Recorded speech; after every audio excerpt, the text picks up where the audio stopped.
Visit our YouTube channel at Max TV. Click on the subscribe button and be the first to get notifications on our uploads. Owing to paucity of funds to sustain its fuel subsidy policy, the federal government recently restated its plan to legalize operations of artisanal refineries to boost refining of petroleum products locally. In this report, correspondent Chika Bodozie takes a look at some foreseeable challenges the government will have to address in optimizing local refining of petroleum products. In the first quarter of 2017, Vice President Yemi Oshibajo commenced a tour of the Niger Delta to seal a peace deal with restive oil-producing communities in the region. While in Port Harcourt, the nation's number 2 citizen had promised that the federal government would give licenses to operators of artisanal refineries to establish modular refineries. Those young men and women who are involved in illegal refining, our approach to that is that we must engage them by establishing modular refineries so that they can participate in legal refining, not illegal refining. And we are committed to making sure that the young men and women of the Niger Delta are properly engaged. The move to legalize operations of artisanal refineries was applauded as a bold step taken to curb massive oil theft and reduce severe environmental damage occasioned by activities of local refiners of crude oil. For one-time president of the Movement for the Survival of the Ogoni People, Ledum Mite, it was a wise decision taken to protect livelihoods for an increasing army of unemployed youths in the Niger Delta. Recent study has shown that that industry, if what it is, employs about 500,000 youths in the Niger Delta today. And the GDP of that economy is about 3 times the national average. What that brings to fore is that to pull, you require something dramatic to pull this group who are now living on 3 times the national average of the GDP out of that into something else. However, the federal government has been unable to walk the talk with no proof of a single modular refinery built and delivered to any known beneficiary in the Niger Delta. For Niger Delta activist Charles Taylor, the government's promise to establish modular refineries was just cheap talk, all motion without movement.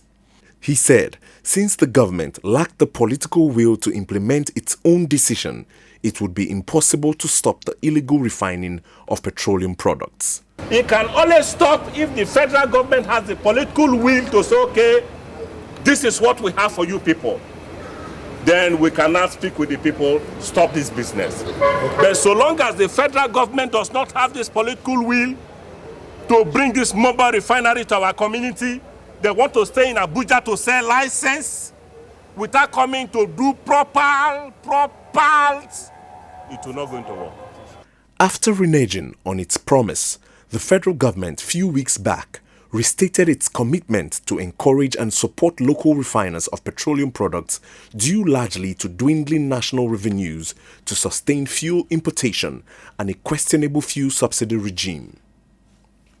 Following a recent report of the Nigerian National Petroleum Corporation, NNPC, on the total collapse of 3 state-owned refineries, Special Assistant to the President on Niger Delta Affairs, Senator Ita Enang, recently held a consultative meeting with relevant federal government agencies to deliberate on ways to address the country's energy deficiency. In a communique released at the end of the meeting, there was a general consensus on the need to encourage and support local refiners in a bid to stop fuel importation and make petroleum products readily available in the country. Excerpts from the communique reads thus: that as a model, the federal government directs that operators may form themselves into cooperatives or business units, merge their operations, and have a maximum of 3 sites per state where the NNPC may inspect and proceed to support encouraged for the purpose of allocating products for refining. One way of helping them is to ensure that some kind of research is done in that area to see how what they are doing, the process will be improved upon. And even within them, they are improving the process. Before, when they started, they were blowing and said, we hear that so and so refinery are blown, one of those. So you see flame all over and all that. But at the time, they started doing it without explosion. So those things can be improved upon, and they now make them to buy crude. We can also put them in cooperatives and then bring in some other people that, can invest in those refineries. In the renewed attempt to legalize operations of artisanal refineries, it is important to ascertain the role of a powerful cartel that controls the highly lucrative business in the Niger Delta. When last year, Inside the Niger Delta spoke to Madam Black, a major artisanal refiner in the Niger Delta, she had alleged the involvement of top military personnel and businessmen in the business. The settlements for Yenadai. The settlement, they settle all the security. No security where you say they're not the settle. If they say make they blade this, make they help people pronounce. Even security stuff that they do the business. That they do with you now? That they do with us. That is police, before army, everybody. All of them inside. No one when not they do this business. That's why you don't shop for inside the day. So even get boat where they take the supply black. So get camp. So get camp. And they get one character where we say they get. Like say you settle the security. The day when you know if you settle the other one, go mobilize, go destroy everywhere. Like where they work, so they destroy and they don't destroy and finish. Because of say the Oga say that they settle boys, they're not the settlers. Similarly, Governor Nyesom Wike had in May 2019 accused General Jamil Sahem, former general officer commanding 6th Division of the Nigerian Army, of running an illegal oil bunkering squad. The GOC has his own team now doing oil bunkering for him because he wants to be chief of army staff. If you give that kind of person chief of army staff, what kind of security would we have in this country? The security are also part of the oil bunkering. Nobody can hide it. When you see his own task force are doing oil bunkering for him, what will he do? Will he arrest them? Will he arrest them? So he has his own team that making money for him. That's why he feels comfortable that nobody can. May God save Nigeria. The defense headquarters had, in a swift reaction, described Governor Wike's allegation as false and intended to tarnish the image of General Sahem. However, the truth remains that there are some powerful forces behind the flourishing business of oil bunkering who may likely frustrate government's efforts to legalize operations of artisanal refineries in the Niger Delta. In November 2019, the Nigeria Extractive Industry Transparency Initiative, NEITI, reported that Nigeria lost about $42 billion to crude oil theft in 9 years.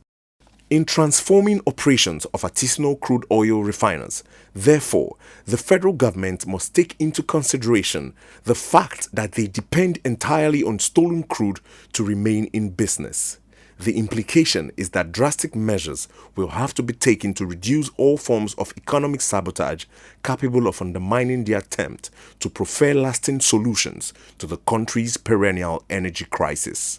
The move to commence local refining of petroleum products and stop frivolous payments to fuel importers under a corrupt fuel subsidy regime, though belated, is a welcome development. It, however, requires a well-thought-out strategy to liberate the petroleum sector from the stranglehold of a powerful cabal in the system. If successfully executed, it will go down in history as the first successful attempt at restoring sanity in Nigeria's ailing petroleum industry in over 30 years. Inside the Niger Delta,